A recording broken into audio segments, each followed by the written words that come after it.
Welcome to episode 2 of the PenTest Plus training series, and we're continuing from our main section, our main chapter, which is engagement management. And we're going to go into section 1.2, which is essentially just kind of following along with that theme. And in this section, we're going to be talking about the collaboration and communication in penetration testing.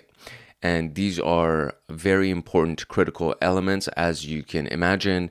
And it's one of these key things as we're talking about the management of the engagement and as we're setting up the actual exercise.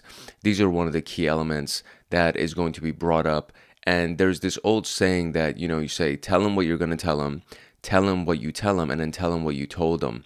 And it's usually used in the teaching and sales and marketing areas, but when we're talking about communication in general, especially with something as sensitive, as important as penetration testing, especially if it's in a live environment and against a company that's up and running, and you want to make sure that you don't accidentally do something that would harm the business or it would stop the business from running, or etc. Just fill in the blank. Think of some kind of catastrophe that would take place against the business. If you don't want any of those things to happen, communicating with the people with whom you are collaborating is absolutely essential. It is critical, and there should be communication in every step of the way.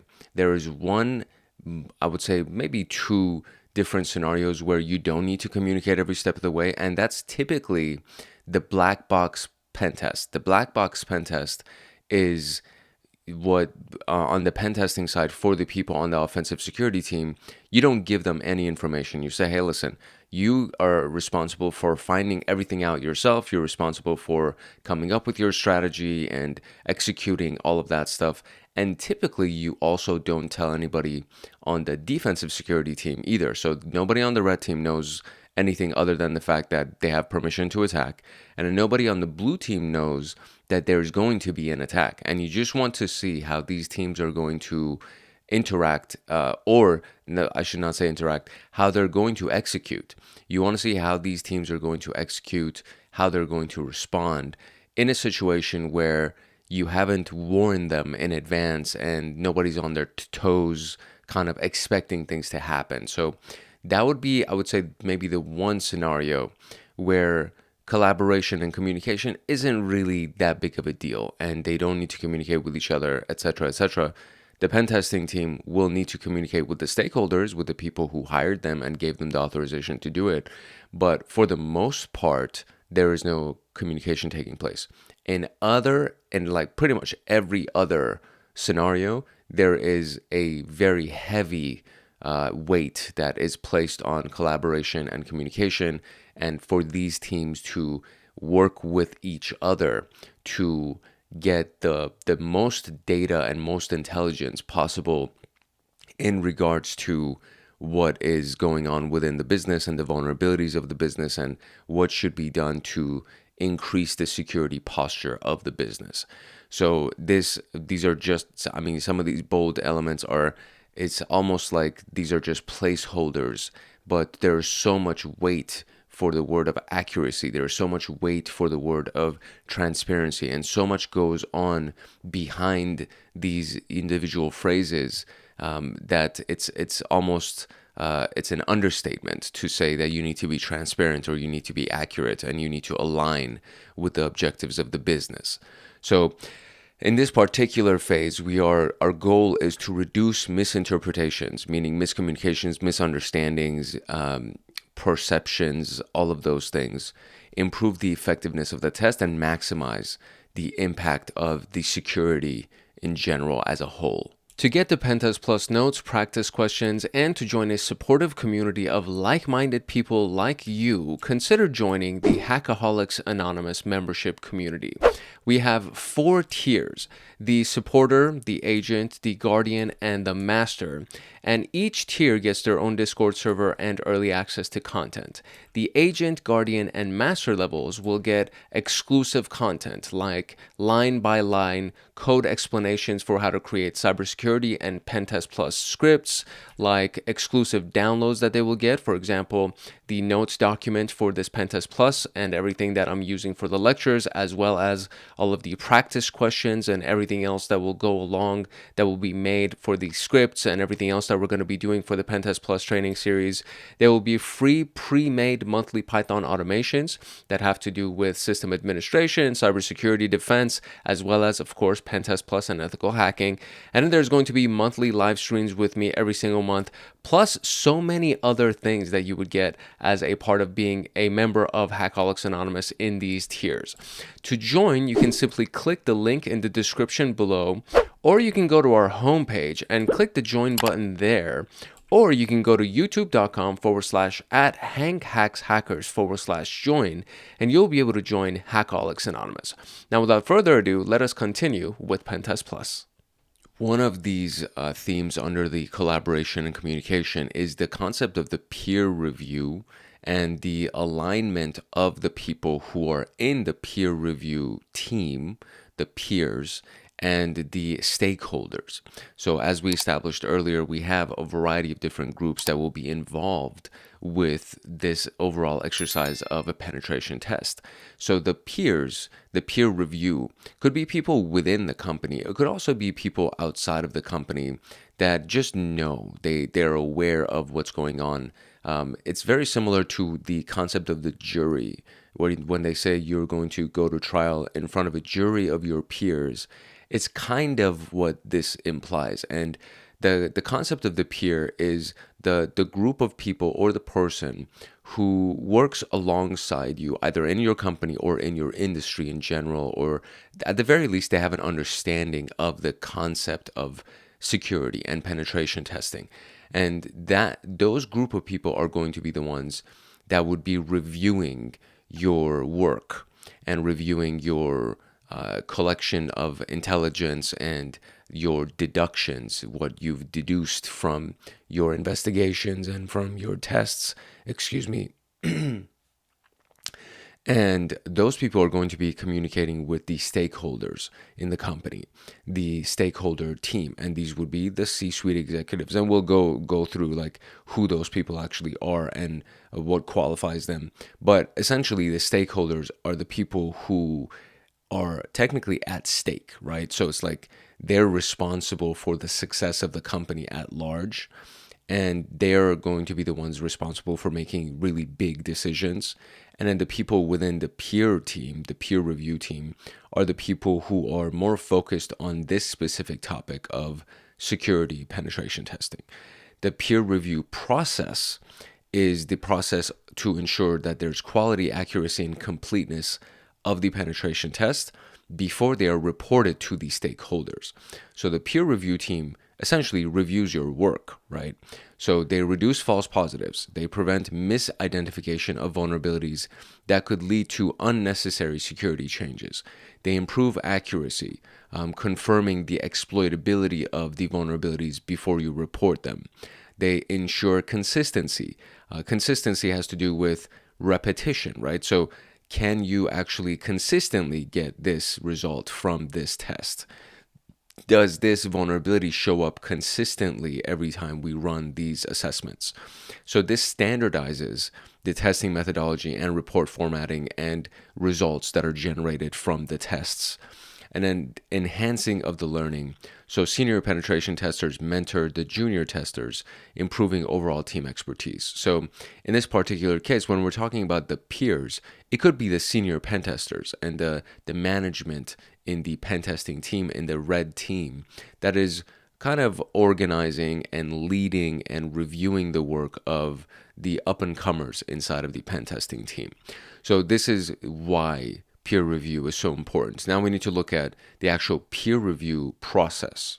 The peer review process comes in 5 steps. So we have the initial testing and documentation. So whoever the primary tester is documents the vulnerabilities, the proof of concept exploits, and the testing methodologies, and everything else really. Like documentation, in my humble opinion, is better to have more than to have less, because there may be situations where you're asked a question and you had the answer when you were running the test, but you didn't document it. So now you're kind of you're relying on your memory to see if you can remember what exactly happened.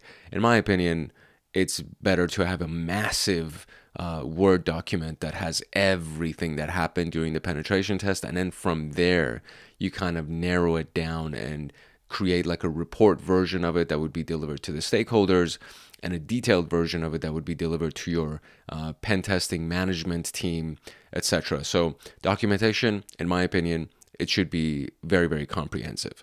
The primary tester is the person that would be documenting the vulnerabilities, proof of concept exploits, and the testing methodologies. And then there should be a secondary tester, or depending on the size of the team that's running the pen test, there should be, in my opinion, this is just my opinion, there should be somebody who's just responsible for documenting. Like they're sitting there with a tape recorder. I'm showing my age there. They're sitting there with their phone, right, and the voice app on their phone, recording everything that's going on, at the very least on a voice note, so that they can capture everything, and then they would transfer the notes from that voice note into an actual file, doc file, in a really, really good environment. If you have the resources and the capabilities, there would be a camera that would also be set up to capture the way that people are responding and they're interacting. And you have a bunch of different data sources that are being pulled that will end up compiling the notes for the documentation. So documentation is a big deal. And this is the initial testing phase and the documentation phase. Then there's the secondary review by another penetration tester, right? So again, depending on the size of the team, depending on the overall scope and the functionality and how many resources are being dedicated towards this, there would be a second pen tester that validates findings and attempts to reproduce those same exact exploits that the first pen tester found. So this is a peer that is reviewing the work of the first pen tester, right? Then there's the cross-verification with industry standards. So the findings are compared against standards like the MITRE ATT&CK framework. So the MITRE ATT&CK matrix and the MITRE ATT&CK navigator is a really powerful tool, because I've talked about it, especially recently, like the last few days. I've been doing another playlist for SOC Level 2, which if you haven't checked out, I highly recommend you also check that out. And in SOC Level 2, we use the threat emulation and threat modeling tactics that we would do using the MITRE ATT&CK navigator and the MITRE ATT&CK matrix. And it's a very powerful tool, because everything that's on the MITRE ATT&CK matrix is a real life situation that happened. It was some kind of an attack group that attacked a country or attacked a company or whatever it was, and all of their tactics and techniques and procedures has been documented inside of the MITRE ATT&CK framework in great detail, down to this is the software that they used, this is what can be used to detect and mitigate these attacks, etc. So very powerful resource. OWASP Top 10 is dedicated more towards web application testing and the standards for web application security. And then, of course, we have the CVSS, the Common Vulnerability Scoring System, which is a very powerful scoring system that shows you things like, the elements of the CIA triad that were affected, the complexity of the attack, the ability for somebody to be able to gain access to the network. How easy is it? Do they need credentials or authorization or authentication, I should say? Do they need to authenticate themselves to be able to pull this off, etc.? So the CVSS scoring system is really powerful. And it goes in tandem, in conjunction with the Common Vulnerabilities and Exploit Database. And I believe those are provided by the NIST, National Institute for Standards of Technology. So these are, you're comparing everything that you have found through these two phases against your sources that would be industry standard sources. So the MITRE ATT&CK framework is an industry standard source. OWASP Top 10, industry standard. CVSS, CVE, industry standard. So you're comparing what you have found against the industry standards. Then the reviewer will take their initial review, they will take the comparisons against those industry standards, and then they will start creating their feedback and potential improvements if there are any, right? Which most likely there will be. So the reviewer provides their recommendations for improving the methodology or clarifying the test results. And again, in my opinion, the primary person, if you compile a comprehensive set of notes, at the very least, you won't need to clarify anything because everything has been documented. Improving the methodology will most likely be something that'll happen where they'll nudge you in the right direction and they'll say, hey, this is the route that I think you should take, or you can do this better, or you can, extrapolate on this, expand on this specific tactic that you used and see how much further you can go on this, and so on and so forth. So there's going to be ways that will definitely help you improve the methodology if you're the primary tester and you're a junior tester and you're reporting to a senior tester. And then finally, there would be the validation that would be done before reporting. So the reviewed report is approved for submission to the stakeholders.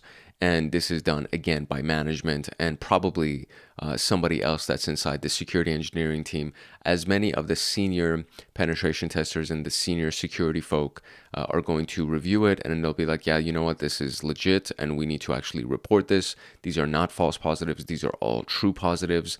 And this is very important. We need to mitigate and remediate and patch and update whatever we got to do to make sure that these vulnerabilities are not exploited by a malicious actor. And then that report is generated and then it's submitted to the stakeholders. And this report that's submitted to the stakeholders is not going to be detail oriented. It's going to have an overview and it's going to say, hey, listen, this is what's wrong. This is the type of damage that can be done if this is exploited, and we need to fix it. It's like a critical thing that we have to fix. This is what we estimate it will cost to fix this. This is how many hours it would cost. This is how many people that would be needed to do it, etc., etc. Please approve this mitigation, or please approve the upgrade for this system, etc. And that's it. You don't need to go into the details of this is what we did and this is the specific tactic that we used and Like, you don't need to explain all of that to the stakeholders. The stakeholders just need to know that this was actually verified and it's actually critical and it needs to be patched immediately or it needs to be resolved immediately. And how much is it going to cost to resolve it? And what would be the cost if we didn't resolve it? And then the stakeholders are going to essentially talk amongst themselves, and they're going to say, is it worth it for us to resolve this, or should we just accept this risk? Risk acceptance is a big part of this whole thing. So they could say, no, we don't want to resolve it because the cost to resolve it doesn't make sense. We're just going to accept this risk. And if somebody decides to hack us and they do this or whatever, if they exploit this particular system, we'll just, we'll accept that. We'll bite the bullet on that. And we accept responsibility for that. It's your job as the pen tester to point it out. It's their job to say whether or not they want to actually resolve it and remediate and mitigate. The tools that would be used in peer reviews would be things like the collaborator element of Burp Suite that verifies web vulnerabilities, for example, SQL injection, cross-site scripting, so on and so forth, server-side request forgery. Then we have Nmap and Nessus reports, the MITRE ATT&CK Navigator, which is, again, another really powerful tool. And you can actually export a report along with annotations that you make to it, notes and scores and everything that you've attached to it. You can export that whole thing, and that could be included in your peer review process and your documentation. And then, of course, the CVSS calculator to ensure that proper risk scoring of vulnerabilities has taken place so that when you actually do report it to the stakeholders, you really can say, hey, this is critical. We need to address this immediately. And this is not something that should be overlooked, right? If it's not a critical thing, if it's like a low-rated vulnerability, they'll be like, all right, whatever, who cares? But if it's critical, you need to address this immediately. So these are the tools that you would use to establish your peer review documentation and your overall report that you would send to your group of stakeholders. Which brings us to the stakeholders. So who are these freaking people? Who are the stakeholders, right? We've talked about who the people in the peer review team are. We need to know who these stakeholders are. So the top level is the C-level executive. So you have the Chief Information Security Officer, the Chief Technical Officer. You have the Chief, or it could be the Chief Technology Officer. And then you have the Chief Information Officer. Typically, The CEO doesn't get involved. Typically, the CFO doesn't get involved. The CFO might get involved if they need to approve the budget to upgrade something or to install something or bring on a whole new series of equipment or technology, because the CFO is the one who manages the finances, right? They're the chief financial officer. But when it comes down to the stakeholders that are involved with security, you have the information security officer, the technical officer, technology officer, and then you have the information officer. And so these guys or gals, these people focus on the business impact, the compliance, and the risk management of everything that's going on, how it applies to the business, and how things should be navigated. Okay, how much is this potential vulnerability going to impact the business?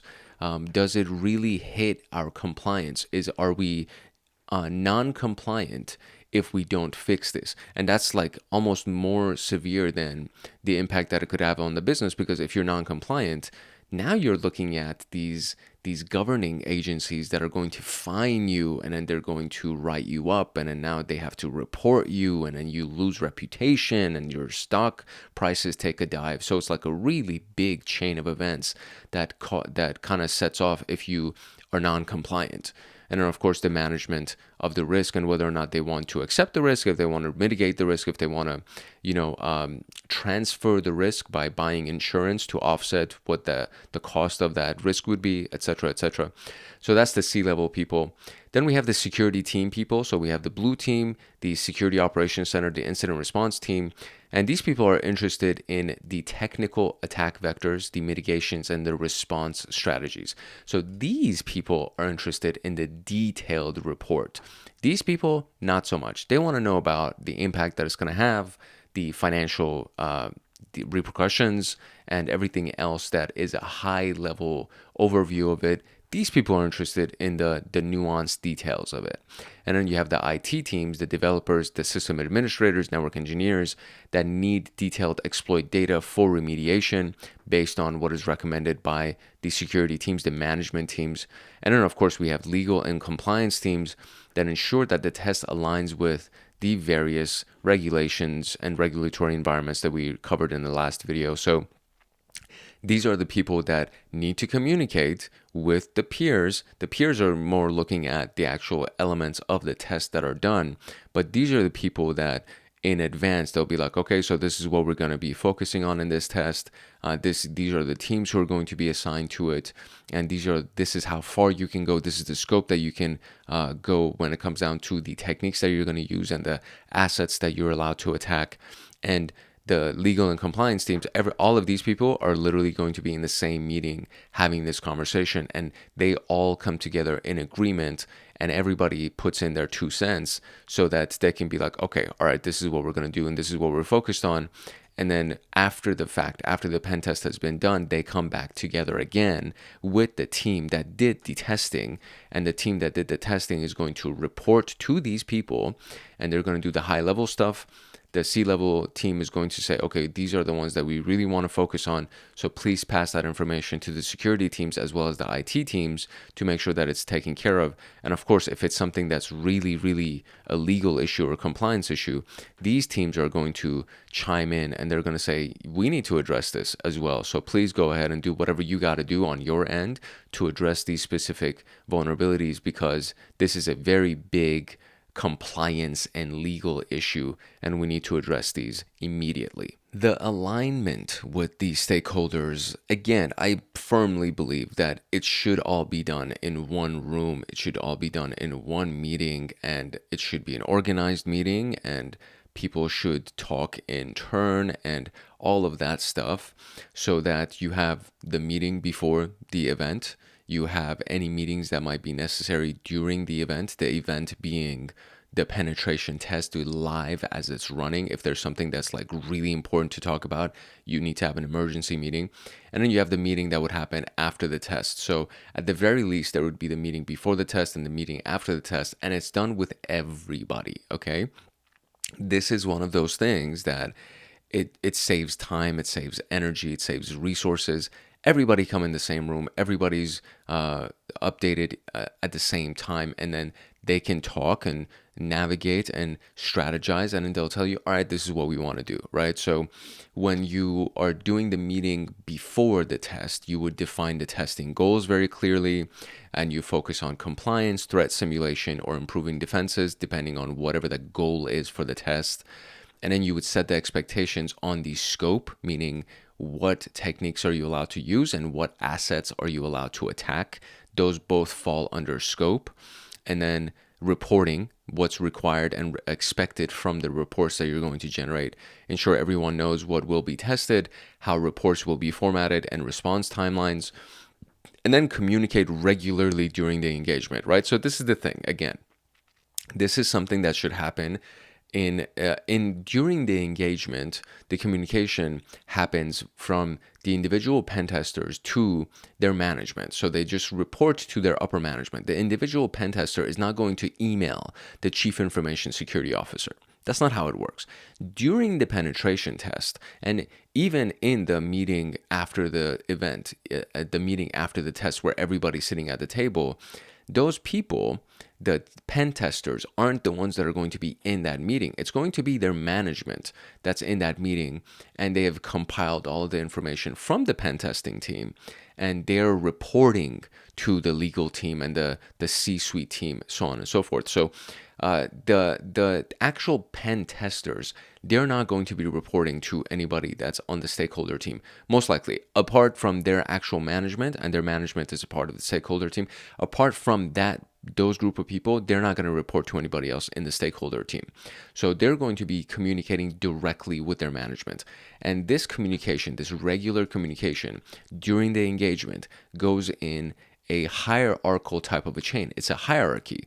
The pen testers report to their management reports to the upper management, and they report to the CISO, unless they said, hey, listen, we're removing all of the red tape, and the management, the red team management, can immediately talk to the CISO and to the upper level C-suite people. And that way you cut the red tape, you make it a little bit easier for the communication to take place, and decisions are made much faster, it would be the preferred environment. But in a really massive corporation, a global conglomerate, that's not how it works. And there's a chain of command that you need to go through to be able to make those reports. So there are weekly or daily check-ins to discuss progress and emerging risks. And depending on who the communication is with, that would probably be done on an hourly. The pen tester will communicate with their management in real time, or at the very least, let's say you start in the morning, this is what I'm going to work on today. At the midday update, you're going to say, this is what I found so far, or I haven't found anything so far. And then at the end of the day, this is what I found, or I haven't found anything. And then the management will have probably a daily or a weekly update, depending on the type of stuff that has been discovered. From there, they will be communicating with the upper management. Which brings us to the concept of communication strategy. So how do you communicate with these people? And I've already touched on this, so I'm not going to dive too deep into this. The technical versus non-technical language is very important. If you're talking to an executive, you want to talk about the business impact, meaning this vulnerability could lead to this kind of a fine. You don't need to say, this is the vulnerability and this is what it's hitting and this is how we exploit it. You don't need to go through all that. The security and IT teams need technical proof. They need to know that the attacker can execute the arbitrary code using SQL injection. This sentence is irrelevant to somebody on the executive team. They don't care. I mean, they do care, but more often than not, it's probably either going to go over their head, or it's like, okay, it's too much information. Just tell me what I need to know to make the decision. You're wasting my time by giving me too many details. You know what I mean? It's not that maybe they have like a really strong security background or really strong technical background. That it doesn't mean that they can't understand you, but what it means is that you're wasting time by giving details. You talking about details is taking up their extremely valuable time. So that's the thing, right? So the security and IT teams, they love technical stuff. It's their job to take all the technical stuff so that they can really help you assess how severe this specific vulnerability is. The executives, they just need to know the highlights, okay? So there's the technical conversation and non-technical conversation, or types of language. to demonstrate whether or not this is like a real big thing, and to really, if you can, right, if it is possible to demonstrate how important this risk is, then you actually demonstrate it inside the meeting and you say, okay, so here's the real-time attack using Metasploit or Burp Suite that can actually help the non-technical people understand the risk of this. And it's like, look how easy it was, right? There's this tool called Metasploit that's free to download, and you don't even need to know coding to be able to run Metasploit exploits. And this is how easy it is to select the exploit and then run the exploit. And look, now they're in our system. And it's like, oh, okay, well, that's kind of scary. Burp Suite, same thing, right? You really don't need to know a lot about technical jargon and like a lot of different things, because Burp Suite helps automate a lot of that stuff for you. And these tools make it very easy to wrap your head around how simple it can be to execute an attack. And so if you can demonstrate that to the stakeholder group, most likely they'll be like, okay, well, this seems, I don't know what the hell just happened, but that was very, very quick and that was really easy. You just did like a couple of clicks and all of a sudden you're in our system. Okay, we need to fix this, right? Especially if the system that you were able to get access to is holding all of the intellectual property of the company, or is holding all the financial data of their customers. It's like, okay, this is a big issue. We need to address this immediately. Clear reporting formats. So using color-coded risk matrix is really, really helpful, right? Like color code things. It's visually appealing and it helps people understand, especially when you're dealing with a lot of data. And it helps to quickly convey which vulnerabilities require immediate attention. So the red ones are really severe. The yellow ones, not so much. The orange ones are in the middle, right? It's like, it's simple. It's easy to understand. And if it's green or blue, don't even worry about it. And now we are at the root cause portion. So this is part of the technical conversation that you would have with the security and the IT team. So instead of just saying, this is what's happening, right? When we do this, we need to say, this is why this is happening. And this is identifying the root cause of it, right? So what is the underlying cause? What is the vulnerability that we are able to exploit, and why is this vulnerability actually allowing access to us, to our system? Why is this vulnerability so easily exploited? The why question is being answered in this particular segment. And there is an actual process for this, so we're going to go through it right now. The root cause analysis is one of these things where you essentially identify not just what, but why. The root cause analysis process, the RCA process, comes in 4 steps. So first you identify the vulnerability. So let's say SQL injection was found in the login form. We have a login form on our website, and you can actually inject standard query language. You can actually inject SQL queries inside of our login form and then retrieve data from our databases. That's a big deal. That's really, really important, and it's a very big vulnerability. So you analyze the exploitability of that vulnerability. Can the attacker actually steal data and escalate privileges or gain shell access? If they can steal data, it's a big deal. If they can escalate privileges, it's a big deal. If they gain a shell access where they can remotely control our system, these are all big deals. So can the attacker actually do this? If they're going to use SQL injection and get into our database, can they steal data from us? If they can, this is a big deal. So this is analyzing the exploitability of that vulnerability, and then we trace the cause of it. So why is this even happening, right? So why are they able to inject SQL queries into our login form and steal our data? It's because there's no input validation that is happening inside of the application's authentication function.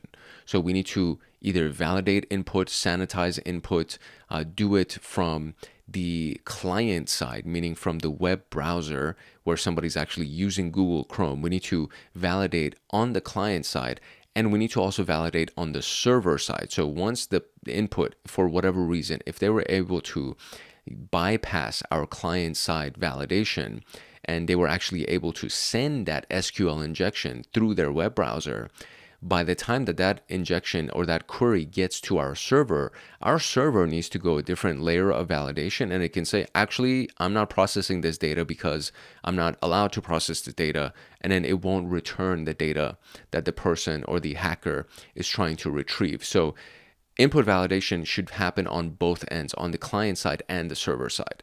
And so the root cause for somebody being able to inject SQL queries into the login form is that there is no input validation, or the input validation is very weak. Therefore, the query is now being sent.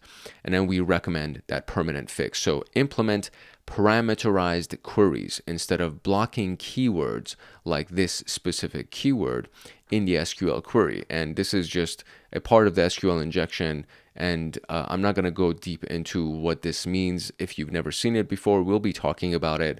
There are a couple of videos that I've already done on SQL injection that are on this channel. So if you don't want to wait on the PenTest Plus video that's going to come out, you can go ahead and look at the SQL injection videos, and most likely you will run across this query. This is a very, very common query to test to see whether or not a system is susceptible to SQL injection. So instead of blocking this specific keyword, you can say, okay, there are a series of queries that are allowed, and then everything else is just blocked, right? So instead of blocking a list of specific things, you block everything with the exception of this small list of things that are allowed. So for example, if a person is trying to log in, they're allowed to enter their username or their user email, and we're going to use a regular expression pattern to say, okay, this is what the user emails are like. And so if anything other than this user email pattern is input into our form,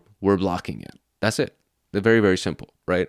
So in that way, you don't need to have this long list of SQL queries that are blocked. You're literally just blocking everything, and then you're allowing a small list of things. And this is kind of like the same concept behind firewall rules, where it's like, we're just going to block everything, and we're only going to allow this handful of IP addresses to be able to access the system. It's so much easier that way, instead of saying, okay, let's allow everything and then just block this list of, it's like, dude, that list is going to be endless. It's so easy to get a new IP address. So instead of allowing everything, let's block everything, and then we're just going to allow these series of verified IP addresses, etc., etc., etc. Hopefully you understand the point. So just as an example, these are some common root causes of security flaws. This is not by far meant to be the full comprehensive list of security flaws or the list of root causes of security flaws. This is just a common list, right? So we have weak authentication would be the cause.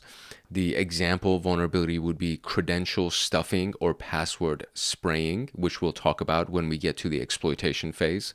And then the mitigation would be to enforce multi-factor authentication, rate limiting, meaning if you get 3 incorrect logins, we're going to block you, we're going to lock you out, and password complexity policies to make sure you have strong passwords.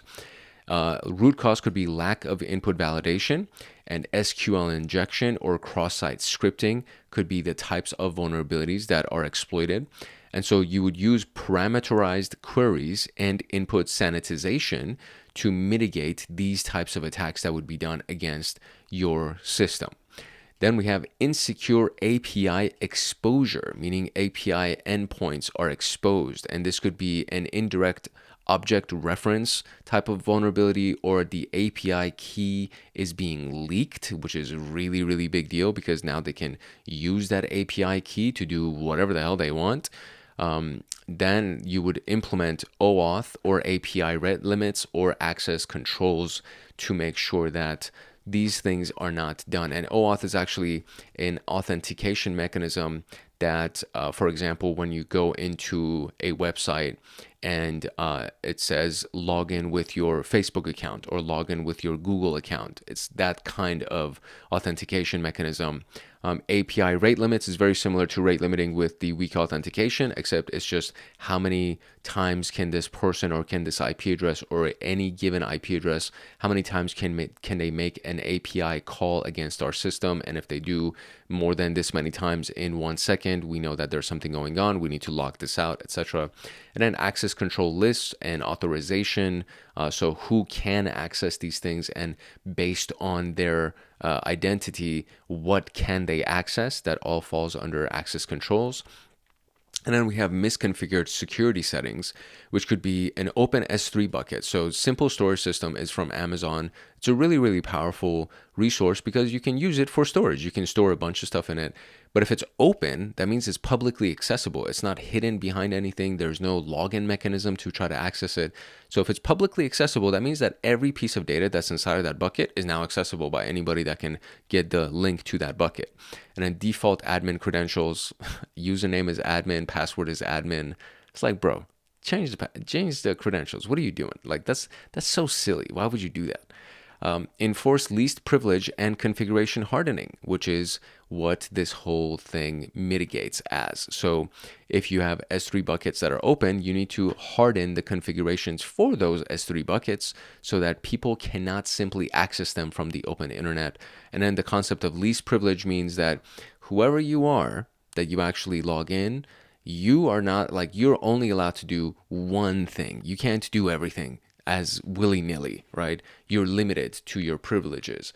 And of course, the default credentials shouldn't even exist. Like you, as soon as you have access to that system, you will create an official administrator. And then from there, you're going to delete those default credentials, the admin, username and password. We also have to address the concept of the escalation path, which essentially means who do you contact if you find a serious vulnerability, or if the testing that you're running, it actually causes unintended effects or disruptions in the business, or something happens that data is leaked, something happens that was not intended or anticipated. So what do you do in that case? If something serious has actually been found that needs to be addressed immediately, meaning you can't wait for the testing period to be over and you need to tell them right now that, hey, we just found somebody who's been logged into this system for the last 3 weeks through this some kind of like remote C2 server, and we need to get rid of this immediately. We can't wait until this guy, or until like the testing period is over and then we kick this guy out. Like we need to kick this guy out right now. Or if something happens where it was not intended. A service crashes or a system crashes and you need to address it right away. So the when to escalate conversation. So that's the very first question, is that when do you actually escalate something? And if the pen tester finds a remote code execution vulnerability, which is kind of a little bit like what I just mentioned, but this is technically a remote code execution vulnerability, meaning that they haven't done it. Maybe like they haven't executed code remotely from a different location, but there is a possibility that they can, they being the attackers and the attack or our adversary groups. So if they can do it, then it's something that they need to be addressed right away. And it's inside of a production system, which is the second part of this, which is even more important. It's not even inside of the sandbox environment that we're talking about. It's inside the actual production system that's going on, or maybe the duplicate of the production system. Therefore, we know that it exists in the original production system. So the CISO, this Chief Information Security Officer, has to be alerted immediately so that they can make the appropriate decision to apply the right mitigations or take the necessary steps to get rid of this thing or to patch this vulnerability, and just make sure that it's no longer possible to execute code remotely. So that would be when to escalate it. And then a couple of other timings, or a couple of other examples of when you can escalate would be unintentional service disruption. So if you scan something and it causes a system crash, you notify the IT team immediately. Unauthorized access obtained. So if a customer or employee data is exposed, legal and compliance teams must be involved immediately. So this is unauthorized access obtained, but you can also say unauthorized access detected would be probably another one of these reasons. These are not the conclusive list. It doesn't mean that just these are the reasons why you would escalate something. It would most likely be anticipated and disclosed inside of the pre-engagement meeting, where you're meeting with everybody and you say, okay, so what are the reasons as to why we should stop the testing immediately and notify somebody right away? And then they'll tell you these are the list of reasons, and it'll be like, all right, so how do you want us to do it? So how should we escalate this thing?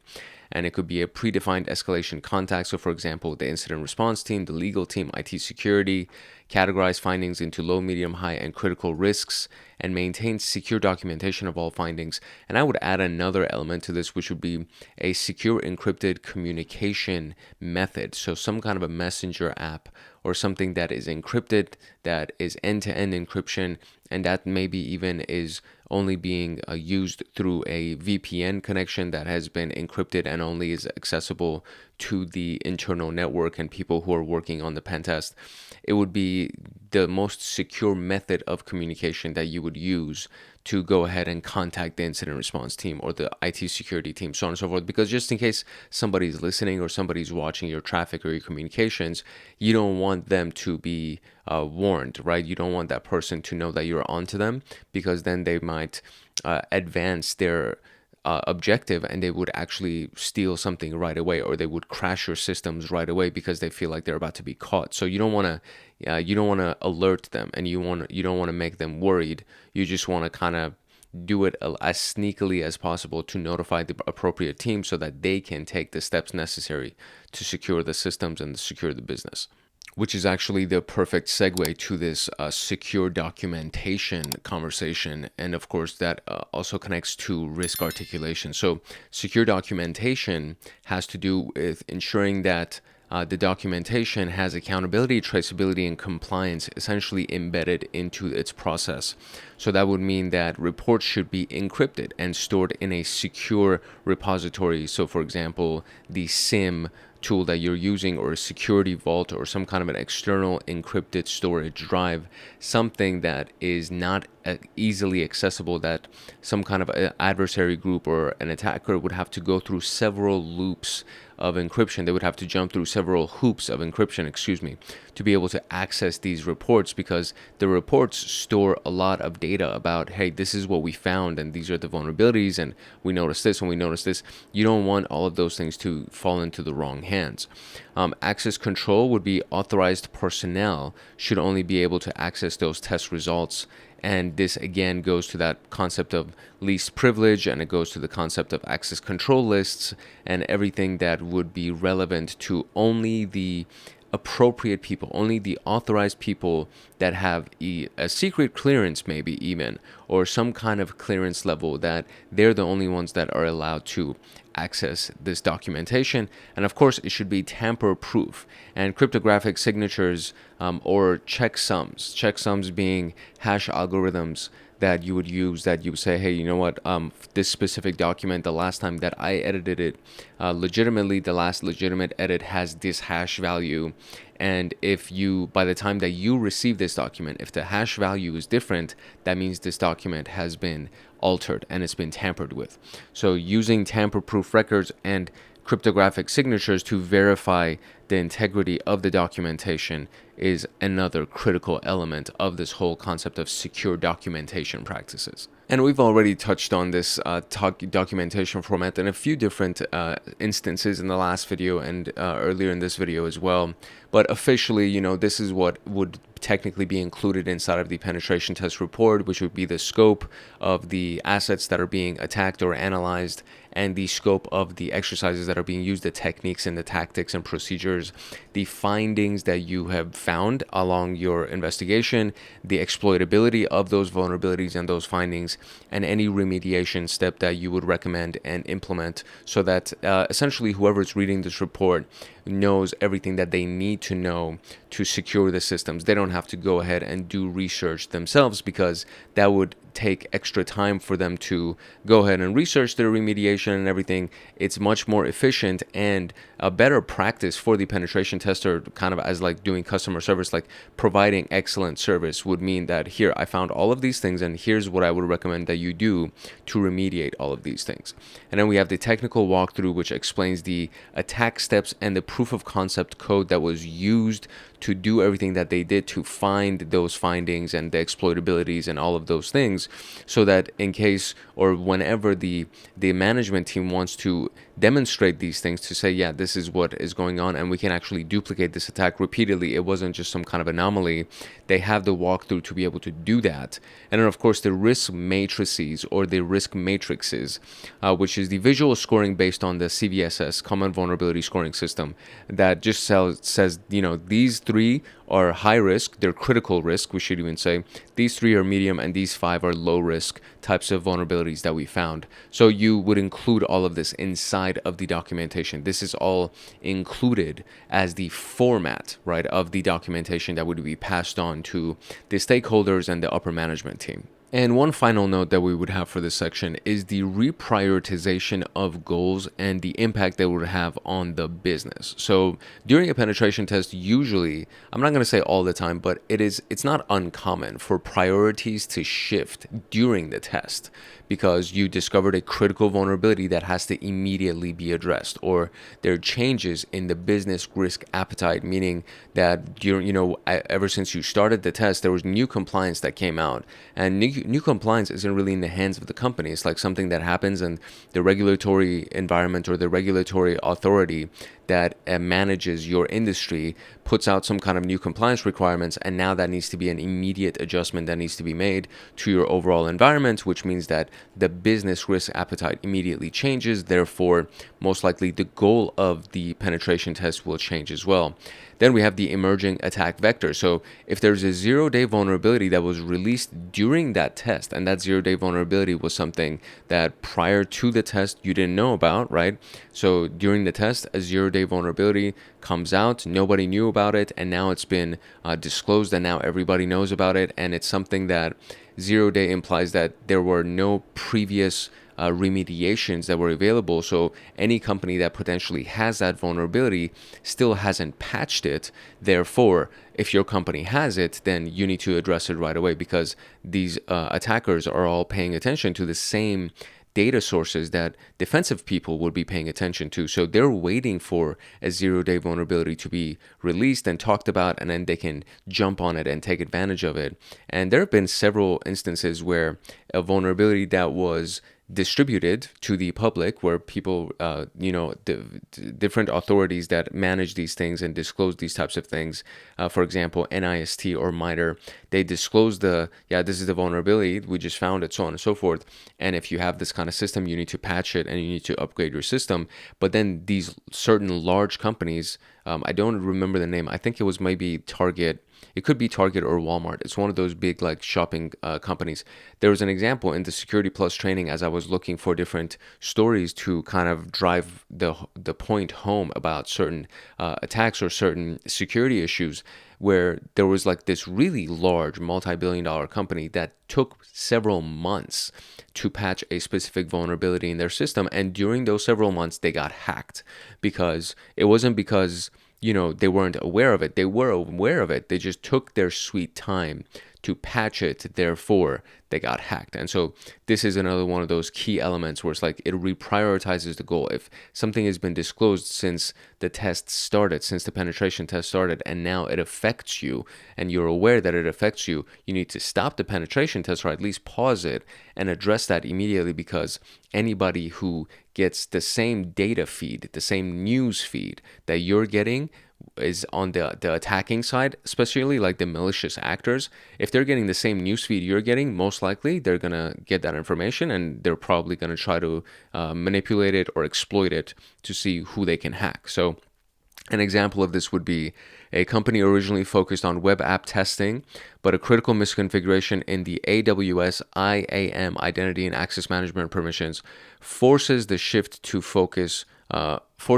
focus to cloud security. So originally they were focused on web application testing, but some kind of misconfiguration in their IAM permissions forced them to shift their focus to cloud security instead of just the web application itself. They're looking at the cloud security and the way that whoever can access that cloud assets, meaning that web application, and the types of things that they can actually do, the authorization that they would have once they're logged in. So if you have a misconfiguration in that, it's the first thing that you need to address, because whoever can potentially access your identity access management, then that means that they can create a new username for themselves and give themselves permissions, or assuming that would be like one of the examples. But it is a very critical service inside of a business that your identity access management policies and procedures are very, very strong. Therefore, those permissions are very strong, and not like a random person can't just create a username and password, or log in as one of your current usernames and go ahead and do whatever they want within your infrastructure. So this is just one example of this. Then moving on to business impact analysis, and this measures the damage of discovered vulnerabilities on the business. So this is how the vulnerability impacts the business. So you do an analysis of how this would impact the business. And data sensitivity, so how much confidential data could be leaked if this vulnerability was actually exploited. Will exploitation of this vulnerability actually disrupt the business's functions in real time? If so, we need to go ahead and address that. If we're going to lose a lot of confidential data, we need to go ahead and address that. Could this vulnerability lead to regulatory fines or lawsuits? And if so, we need to go ahead and address it. And then, will customer trust be impacted? Will we lose reputation points with our customers, with our shareholders, and lose value of our market cap and our stock prices? And will we lose customers to our competitors because they don't trust us? There's a lot of different things that would impact the business as a whole. And if any of these things are actually they result in a yes or a true or something affirmative that, yeah, you can actually lose confidential data, then the testing needs to be paused and it needs to be addressed immediately. So these are things that, again, because of the damage that can actually be caused, you can't just wait until the end of the testing period, especially if you have like a long testing period. You can't wait until the end of the testing period to address these issues. It's something that needs to be addressed immediately, because if a malicious actor can actually find out about them and try to exploit them against you, that means that they can actually steal confidential data. They could make your business crash. They could cause you to get a lawsuit or a fine, or you could lose customers, or you could lose your share price value, etc., etc. So the impact on the business is another one of these things that actually causes the testing to stop, and then you need to address these issues right away. And an example of this would be the remote code execution portion. So the remote code execution vulnerability that we addressed earlier, if it's on an e-commerce platform, or really any kind of platform that can actually execute code remotely, especially if you have really sensitive data on that platform, it could cause you to attain financial loss, right? So you could have financial loss due to the theft of your data. You could have regulatory penalties for violating some kind of a PCI compliance or a PHI compliance. There's a lot of different types of data that can be stolen, and that's just one thing that can be done with remote code execution, is data stolen, like stealing data. There's so many other things that a malicious actor could do if they have the ability to execute code on your system from a remote location. So it's a very powerful concept. So if you find such a vulnerability, you need to pause the test and you need to address it right away, because it can impact the business. Which brings us to our practice questions for section 1.2. So for the collaboration and communication section, we will have multiple choice, multiple response questions, as well as performance-based, where it's scenario-based, but then inside of this document that I'm using for this lecture, there's also several drag and drop examples and matching question type examples. So all of these things will be useful when you're preparing for the certification exam. Assuming you want to take that exam, you will be faced with performance-based questions, multiple response questions, and multiple choice questions. So now that we know what the format of our questions are going to be, we are going to go ahead and cover some practice questions here. All right, so let's dive into it. First question is a multiple choice question. What is the primary purpose of conducting a peer review of penetration test findings before presenting them to the stakeholders? So we're looking for the primary purpose. To validate findings, ensure accuracy, improve report quality. That's pretty solid. Eliminate vulnerabilities that were difficult to exploit. No. Avoid disclosing vulnerabilities that can. No. Shorten the length of the final present. No. I would say the answer in this would be A. And that is indeed the answer. Multiple response question, we need to select 2 answers. So which of the following are best practices when aligning penetration test findings with stakeholders? Use non-technical language when explaining risks to executives. That's pretty solid, yeah. Prioritize findings based on business impact and risk severity, okay. Focus only on high severity vulnerabilities and ignore minor issues. I would say no. Avoid discussing remediation efforts. That's also no. So I would say it's A and B. Very good. Multiple choice. A penetration tester identifies a recurring SQL injection vulnerability in multiple web applications. What is the most appropriate next step? So it's a recurring SQL injection vulnerability in multiple applications. Report the issue immediately without further analysis. Perform root cause analysis to determine systemic issues in development practices. Ignore the vulnerability since it has been, that's never the answer. Exploit the vulnerability further to increase the severity score. I would say that's also not the appropriate answer, although I can understand how somebody might think that that's a good answer. So it would be perform root cause analysis. Reporting the issue immediately without further analysis isn't really the best thing because you just discovered the injection vulnerability and you don't really have the root cause element of it. You're just saying, hey, there's a symptom here and I don't know what's causing the symptom. So trying to find the root cause would be probably the best view. There we go. Multiple response. We need to have 3 responses here. So basically all but one. Which of the following are key components of an effective escalation path in penetration testing? Define points of contact for emergency security. Yes, that would be clear escalation tiers for different severity levels. Okay. Pre-approved response actions for identified vulnerability, allowing penetration tester to decide whether to notify management. It's definitely not D. So I would say A, B, and C. Very good. Why is it important to maintain secure documentation during a penetration test? And this is, we need one answer. So to provide an audit trail and ensure compliance with legal and regulatory requirements. I mean, that sounds pretty good. To keep penetration testers from accessing previous findings, no. To allow external attackers to review the results, no. To prevent stakeholders from modifying vulnerability, no. So it's definitely, you don't want the external attackers to review results. That's insane. And you don't want to prevent stakeholders from modifying vulnerability reports either. So to keep penetration testers from accessing previous findings, I mean, if they're third party, maybe you don't want them to know, but this doesn't seem like the most obvious answer. The most obvious answer would be A.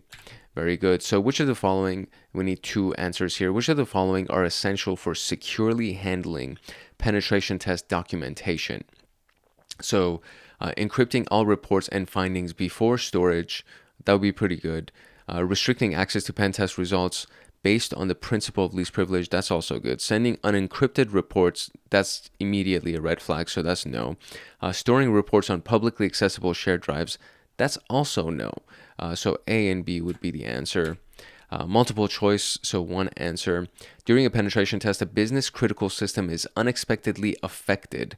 What should the penetration tester do next? So this is during a test and it's a business critical system that's unexpectedly affected. So you want to stop, right? You want to stop it and address it right away. So immediately halt testing and notify the client. That would be great.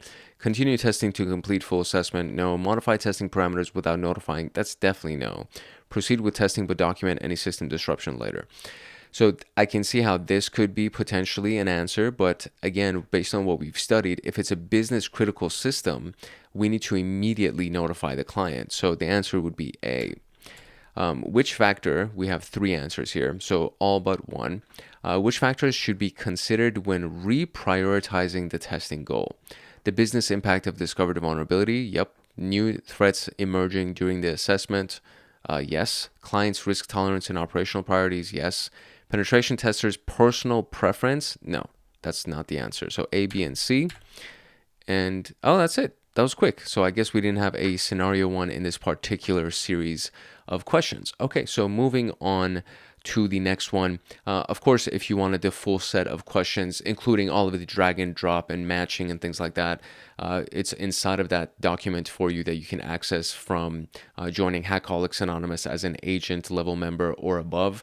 It's just very, very difficult to create a matching kind of slide inside of slides, or at the very least, for me, it would be. And I'm trying to achieve the recordings of this and the preparation of these notes and everything in a timely manner for you. So you are more than welcome to access the notes document that I use for the lecture by joining Hackaholics Anonymous.